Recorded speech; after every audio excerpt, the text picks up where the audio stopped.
Greetings and thank you for joining me on the Victory Independence channel. I just wanted to discuss with you guys the normalcy bias and what I believe will be a deflationary shock, more than likely happening over the next few months. In fact, it could happen in less than 30 days. Look, what I'm looking at is a stock market that has risen on air. I also see the Federal Reserve that knows they have to continue increasing the money supply. They have to continue increasing quantitative or expanding and continuing quantitative easing in order to keep the economy going. Now, I know a lot of economists out there think that we're on some sustainable path to growth, but when you look at companies' reports, when you look at unemployment, when you look at actual price inflation from shadowstats.com or just going to the grocery store filling up at the pump, I know, I know looking at this that whether you're looking at the short term or the long term, the economy is on a severe boom from the Federal Reserve, and there's going to be a bust the second they pull it away. Now, I think their hand is going to be forced where they're going to have to at least pretend. They're going to have to go through the motions, and they're going to have to pretend that they're going to cut back. And certainly they have this debt ceiling thing, which noticeably, even though it's been breached, hasn't even been a debate. It's not on the Sunday talk show. It's not really a big deal to anybody, which I find oddly interesting. Here the government shutdown is this huge deal, and the debt ceiling is not a huge deal at all. So now they're supposedly going to delay it till August as far as the debate's concerned. But I think over the summer and for the rest of 2011, there's a significant chance that we're going to have some type of deflationary shock. Yesterday, when I wrote an article at futuremoneytrends.com, I called it 2008 light. Now, I don't want you to think that we're heading into some major crisis like we saw as far as a panic in 2008. I think it's going to be that, the diet version. Because I think this time, because everybody, it's still ingrained in them on what happened in 2008, I think they're going to beg and ask and expect the federal government just to swoop in, the Federal Reserve just to swoop in. So I think ultimately, because of the boom bust cycle, the Fed is in a situation where obviously they can't pull back because there'll be the huge bust, and they're going to push themselves, or excuse me, push the stock market and the economy on the brink only so that they can come back in and supposedly save the day. When I think everyone who's watching this video knows that all they're doing is more damage. It's just like when people ask about how could these people not extend the debt ceiling? How reckless. No, no, no, no, no. It's the other way around. How could people want the debt ceiling increased? How could they want more spending and more borrowing? That is what's reckless. So I think in all likelihood, some sort of scare and then back to more quantitative easing. Again, as I said last week, more than likely called something else.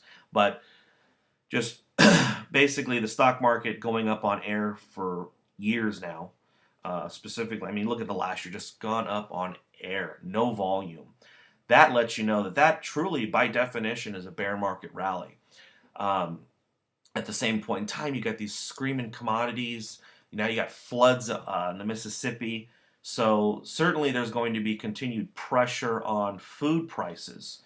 So it'll be really interesting to see how the Fed reacts over the next 3 months. And of course, predictions are very difficult with central planners. You got to remember, it's not like you can just look at the economy and put two and two together. You got to factor in that if some guy in DC goes and makes a speech, not only can it move prices in this country, it can move prices all over the world. I mean, literally, Ben Bernanke, just the anticipation of him making a speech can move gold and silver up and down. Gold, I think before his last speech, gold was up $20. Just the anticipation of him talking. So obviously predictions, especially short-term predictions, are very difficult. Now, I want to get to the normalcy bias.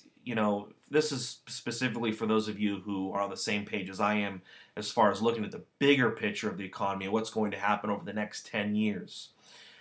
The normalcy bias hits us all. Here I am, I live in California. There's a huge earthquake in Japan. There could be the same thing could happen in California.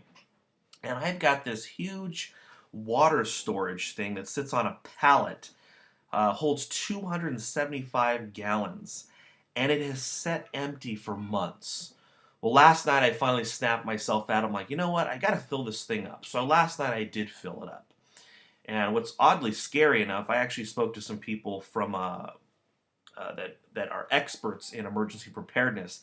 They said there's so much chlorine in the water that they know people who store these things for 2 years without even putting bleach in them, and the water's still good. So that's kind of scary. Anyway, so I finally filled it up last night, but here I know I've got an 18-month-old who's depending on me, a pregnant wife who's dependent on me, a lot of family members who I know who aren't going to prepare, but I've been preparing for them. I mean, I have been storing a lot of water, but here I've had this opportunity to store, add a good chunk, and it just sits empty. And I know a lot of people are like that. How many people are out there? You bought the rice or you've bought beans just to prepare for an energy crisis, for a hyperinflationary nightmare, for a currency crisis. Um, how many of you have done that, or even for a natural disaster, yet the bags of rice are just sitting there, not stored properly? The bags of beans are just sitting there, not stored properly.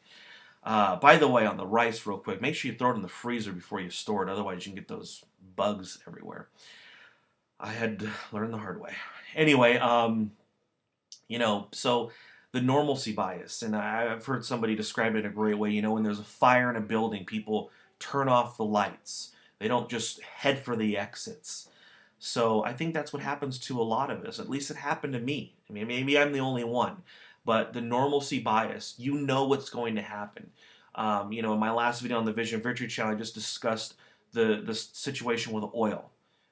You guys know the truth. You know the big picture. You know that the next 10, 15, 20 years, like the crash course from Chris Martinson perfectly presents, is going to be dramatically different from the previous 10 to 20, last 20 years.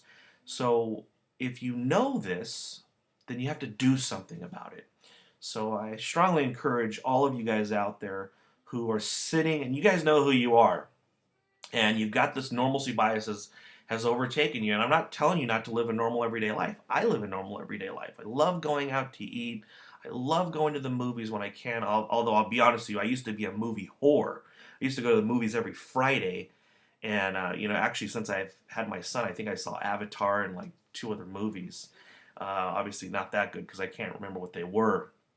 Well, that kind of sucks. But I don't get to see the movies as much. But of course, obviously, I have my precious son, and I get to hang out with him, and he does all kinds of great things. By the way, I know also people also get on me about having children. I have one on the way as well. Look, my answer to them is always, always, I have one life to live here on this earth. Okay, I am not going to let any outside circumstance or any outside group determine my destiny. I want to have kids, and I hope you guys do the same thing. If you have something you want to do, don't let this stop you from doing it. I mean, especially like right now while things are still normal. If you want to go see something, then go do it. It wasn't a month ago I was in Washington, D.C. I'd always wanted to do that.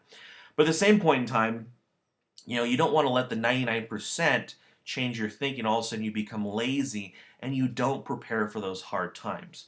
You should prepare for hard times because I guarantee you they are coming. Now, the last part of this video, I have a favor to ask. I have been recently hired to do a professional, nice-looking video with my voiceover as well because it's now familiar on the interwebs for a company.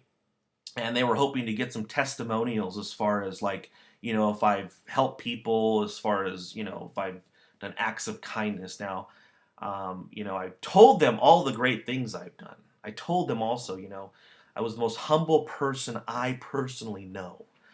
That's a joke, of course. Anyway, if you have something good to say and you want to say it, your last name will not be used, but it would be appreciated. Please send a private message to either the Victory Independence channel or Vision Victory channel. Hope you guys are doing great. I know I've talked to a lot of people having different struggles and stuff financially. I know a lot of people in foreclosure right now. I've talked to a lot of people who are subscribers who just recently got laid off or are laid off.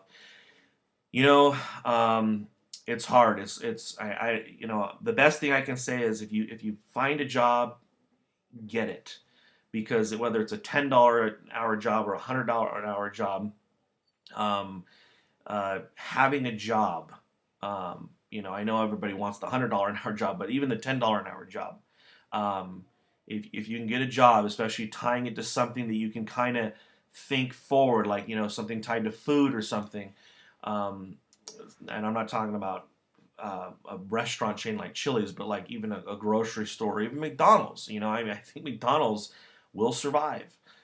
So, in fact, because of their model, they might even thrive. But I think getting a job is so important right now for people. Or if you're going to start a business, start it now and make sure you're realistic with yourself. I mean, if you're trying to be the next big home decorator, maybe that's not the best job. I don't think there's gonna be a huge demand for home decorations. But anyway, you guys have a great weekend. God bless. Love you guys. Bye.